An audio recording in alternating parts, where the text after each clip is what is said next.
नासिन हिकु ॿी अहम ख़बर अवां खे कराची जे इलाक़े कोरंगी में मुहर्रमुल हराम जे हवाले सां एसएसपी ऐं डिप्टी कमिश्नर कोरंगी पारां लांढी डिवीज़न जो दौरो कयो वियो।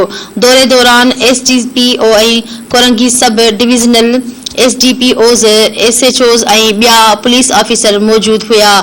SSP Korangi Faisal Bashir Memon, deputy commissioner Mohammad Ali Zaidi ऐं ॿियनि सां गॾिजी इमाम बारगाहनि, जुलूसनि ऐं मजलिसनि जे रस्तनि जो जाइज़ो वरितो। दौरे दौरान एसएसपी जाफरिया फिरके जे इंतज़ामिया सां बि मुलाक़ातूं करे मुहर्रमुल हराम जी हिफ़ाज़ती इंतज़ामनि बाबति ॻाल्हियूं कयूं। एसएसपी कोरंगीअ जो चवणु हुयो त जुलूसनि, इमाम बारगाहनि ऐं मजलिसनि जा हिफ़ाज़ती इंतज़ाम बहितर बणाइण लाइ जोगा क़दम खंया पिया वञनि। हुन ॿुधायो त मुहर्रम हराम दौरान हिफ़ाज़ती इंतज़ाम बहितर बणाइण, पुरअमन माहौल खे बरक़रार रखियो वेंदो।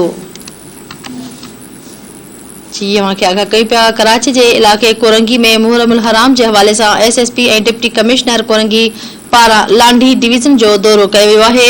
दौरे दौरान एसडीपीओ कोरंगी, सब डिविजनल एसडीपीओज़ ऐं एचएसओज़ ऐं ॿिया पुलिस ऑफिसर मौजूद हुआ। SSP Korangi Faisal Bashir Memon, deputy commissioner Mohammad Ali Zaidi ऐं ॿियनि सां गॾिजी इमाम बारगाहनि, जुलूसनि ऐं मजलिसनि जे रस्तनि जो जाइज़ो वरितो आहे।